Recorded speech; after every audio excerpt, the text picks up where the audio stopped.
Halo, assalamualaikum warahmatullahi wabarakatuh. Selamat datang kembali di channel Zen Permana. Salah satunya adalah akan ngomongin soal konseling sama dengan gibah ya, dan mau menyanggah hal itu bahwa konseling itu sebenarnya nggak sama sama gibah. Tapi sempat ada narasi yang panjang tentang ini. Nah ini aku pengen cerita ya. Jadi dari tahun 2018 aku tuh mulai serius konseling. 2020 dapat lisensi internasional di International Association for Counseling ya. Dan udah ribuan bahkan puluhan ribu aku tuh nanganin klien ya, banyak banget dari 2018, bayangin coba. Nah, yang menarik itu salah satunya diantaranya mau aku bahas ya, challenges, tantangan selama menjadi konselor. Salah satunya adalah ketika waktu itu namanya udah naik ya, banyak kemudian orang-orang yang terkenal kemudian datang untuk nge-counseling. Ada yang kemudian perempuan yang kemudian jadi korban perselingkuhan, kekerasan sama si lelaki ini yang jadi suaminya waktu itu. Nah kemudian karena suaminya nggak terima atau takut citranya buruk di mata audiensnya, di mata masanya, maka kemudian dia bikin narasi bahwa istrinya itu nge-counseling itu kerjaannya malah ngegibah dan ngegosipin dia atau menceritakan sesuatu yang bukan fakta ya. Nah ini pengen aku ceritain ya, padahal di ruang konseling memang aku mendapatkan banyak cerita. Jadi contohnya gini teman-teman ya, kalau teman-teman konseling, datang ke konselor, datang ke psikolog, maka teman-teman akan bercerita kan bagaimana pikiran, perasaan, pendapat teman-teman tentang si A katakanlah, yang kebetulan A itu adalah suaminya, yang A ini menjadi source atau sumber dari ketidaksehatan mentalnya kan gitu ya. Tapi psikolog atau konselor itu nggak akan ngulik soal si A-nya, karena yang datang ke ruang konseling bukan si suaminya kan ya, tapi yang datang ke ruang konseling adalah si istrinya, istri yang sharing cerita tentang suaminya kan gitu ya. Walaupun otomatis akan ada suaminya dibahas di situ, tapi kita nggak ngegosipin suaminya, kita ngebahas, ngulik dan mengeksplorasi apa pikiran dia tentang suami, kejadiannya apa, bagaimana perasaan dia tentang suami atau dengan orang-orang terkait dengan kejadian, bagaimana mengendalikannya, menyadari apa enggak, bagaimana caranya kemudian punya punya resiliensi, kan gitu. Dari apa yang disampaikan. Jadi kalau dibilang bahwa konselor mas tukang gosip gitu ya, kita dapat data ya, tapi kan kita dapat data, bukan berarti data itu kemudian jadi fakta dan sumber utama analisa kami sebagai konselor atau psikolog, bukan. Yang utamanya adalah bagaimana kesehatan mental psikologisnya orang yang bercerita. Makanya buat kita subjektivitas si yang di konseling ya, si klien konseling itu penting.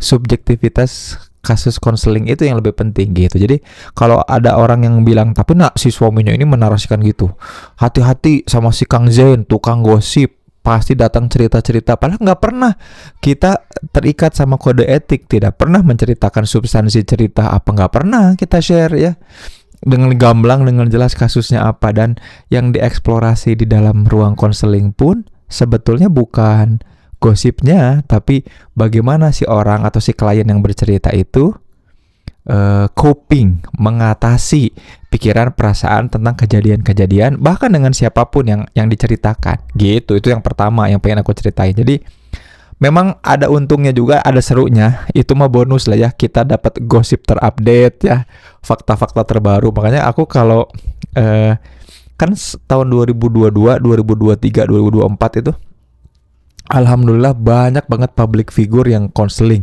Aku jadi tahu banyak info A1 ya, yang terdekat, terdepan, bahkan lebih benar menurut aku. Soalnya aku pas lihat info-info IG gosip gitu atau TikTok gosip itu, kamu nggak tahu, aku tahu dari orangnya langsung kayak gitu. Tapi itu bonus, bukan berarti kerjaan aku di situ memang jadi magnet aib dan magnet gosip ya.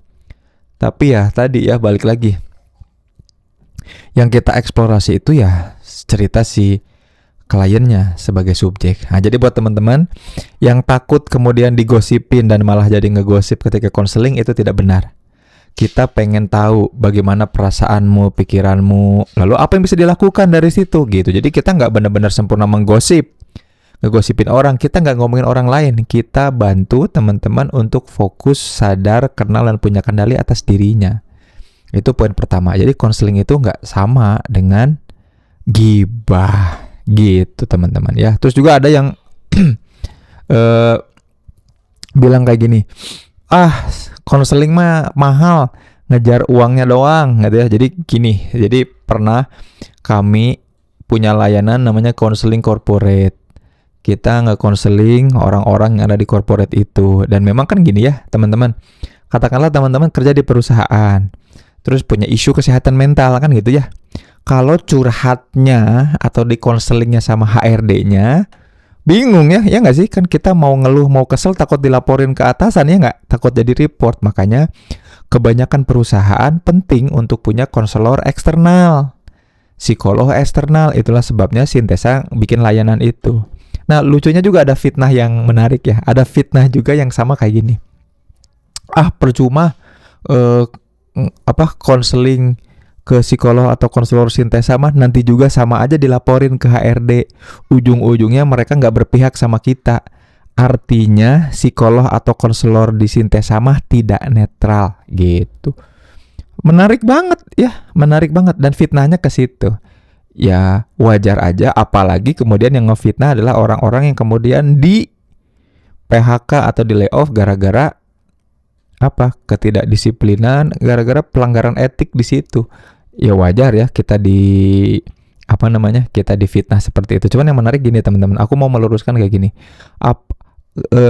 Dalam MOU atau perjanjian kita kemudian dengan si klien, kita akan mendorong orang untuk meningkatkan produktivitas dirinya. Tapi kita tidak pernah menjamin bahwa orang itu akan bertahan di situ apa enggak. Dan kita juga bilang bahwa ada NDA ya, non-disclosure agreement. Kita nggak boleh menceritakan hal-hal yang sifatnya substansi. Tapi kita ngasih rekomendasi nanti apa yang perlu dilakukan oleh si perusahaannya terhadap orang itu. Dan kira-kira ke depan orang itu berkomitmen untuk nyampe di titik mana terkait dengan produktivitas dan tas-tas di tempat, tugas-tugas di tempat kerjanya.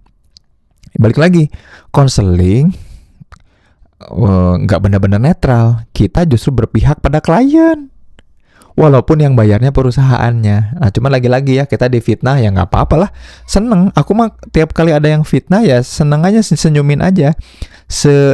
Kalau aku sih masih nganggap bahwa setidak teredukasi itu ya orang-orang sama isu konseling dan kesehatan mental gitu aja. Ya mungkin orang-orang yang kemudian mikir gitu ya karena dia nggak tahu aja.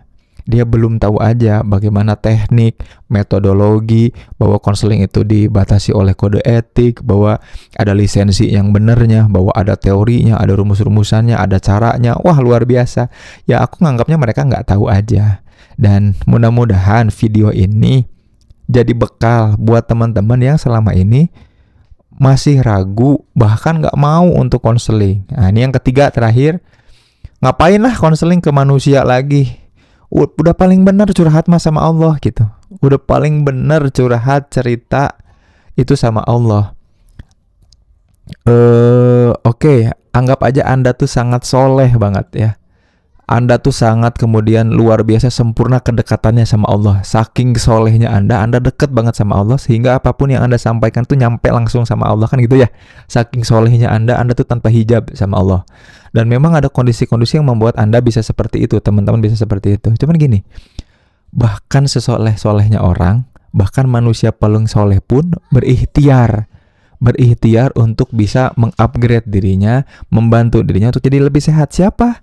Rasulullah pun datang ke konselor, ke psikolog. Rasulullah pun berkonsultasi. Ya, ketika Rasul kaget, shock, mendapatkan wahyu pertama kali, diantar oleh Ibunda Khadijah, istrinya, untuk mendatangi Warokoh bin Naufal. Jadi kalau orang illiterate mah ya memang tidak berpendidikan, tidak teredukasi, nganggapnya tuh ya tadi ya. Ya kalau kita punya masalah, sabar aja, syukur aja, kembalikan semua ke Allah. Padahal Allah nyuruh kita buat berikhtiar, berupaya dan melakukan yang terbaik gitu ya. Fa'idza faragta fansab. Tapi balik lagi ya, yang namanya fitnah mah ya gitu ya. Tapi ya aku selalu mencoba berempatinya karena memang orang-orang pada nggak tahu. belum teredukasi, belum tersentuh keilmuan atau literasi sampai di titik menganggap bahwa konseling itu penting. Mungkin sekarang masih di titik dimana kesehatan fisik itu penting ya. Harus mau ke dokter, harus mau medical check up, nggak apa-apa. Tapi aku jadi orang yang pertama menginisiasi barangkali campaign Allah semoga melihat itu sebagai inisiasi aku untuk mengedukasi orang-orang untuk bisa sehat mental. Kalau mau konseling sama aku atau sama psikolog atau konselor di Sintesa Wellness ya, hubungi aja Sintesa Wellness @sintesa-wellness di Instagram. Sampai jumpa di video selanjutnya. Silakan tanyakan di kolom komentar kalau ada yang mau nanya seputar konseling ya. Sampai jumpa di video selanjutnya. Zain Permana pamit mundur. Assalamualaikum warahmatullahi wabarakatuh.